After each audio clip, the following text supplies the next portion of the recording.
আসসালামু আলাইকুম। আজকে আমরা ইলেকট্রিক্যাল ইঞ্জিনিয়ারিং এর সবচেয়ে বেসিক একটি ফর্মুলা বা ল নিয়ে কথা বলবো। সেটি হচ্ছে ওহমস ল। আপনারা চিত্রে একটি পরিবাহী দেখতে পাচ্ছেন। পরিবাহীর একটি প্রান্ত হচ্ছে এ এবং আরেকটি প্রান্ত হচ্ছে বি। ধরি পরিবাহীর এ প্রান্তের ভোল্টেজ VA এবং বি প্রান্তের ভোল্টেজ হচ্ছে VB এবং ওই পরিবাহীর রেজিস্ট্যান্স বা রোধ হচ্ছে R।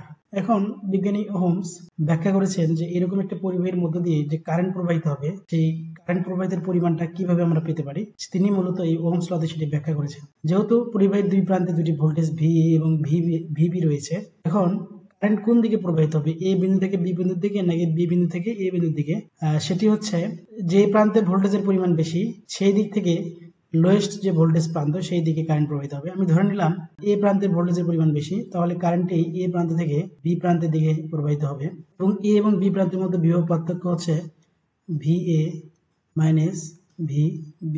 বিজ্ঞানী ওহমস বলেছেন একটি পরিবাহীর মধ্য দিয়ে প্রবাহিত কারেন্ট ওই পরিবাহীর দুই প্রান্তের বিভব পার্থক্যের সমানুপাতিক।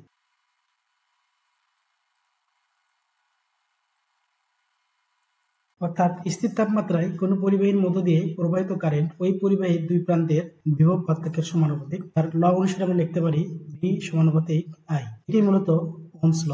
যেহেতু এখানে একটি সমানুপাতিক চিহ্ন রয়েছে, সেটিকে আমরা যদি ভ্যানিশ করতে চাই তাহলে একটি কনস্ট্যান্ট নিয়ে আসতে হবে। এখানে কনস্ট্যান্ট হিসেবে আসবে হচ্ছে ওই পরিবাহীর রোধ R। তো আমরা লিখতে পারি V সমান IR এবং এখান থেকে আমরা I সমান পাই V ভাগ R। অর্থাৎ একটি পরিবাহীর মধ্য দিয়ে প্রবাহিত কারেন্ট এই পরিবাহীর দুই প্রান্তের বিভব পার্থক্যের সমানুপাতিক এবং রোধের ব্যস্তানুপাতিক। এটি মূলত ওহমস ল এর মূল থিমস। আর এই ওহমস ল ব্যবহার করে আমরা অনেক ইলেকট্রিক্যাল ইঞ্জিনিয়ারিং এর অনেক জটিল জটিল অঙ্ক সমাধান করব। তবে অবশ্যই ওহমস ল এর কিছু লিমিটেশন রয়েছে, যেমন এই ওহমস লটা শুধুমাত্র ডিসি সার্কিটের ক্ষেত্রে প্রযোজ্য।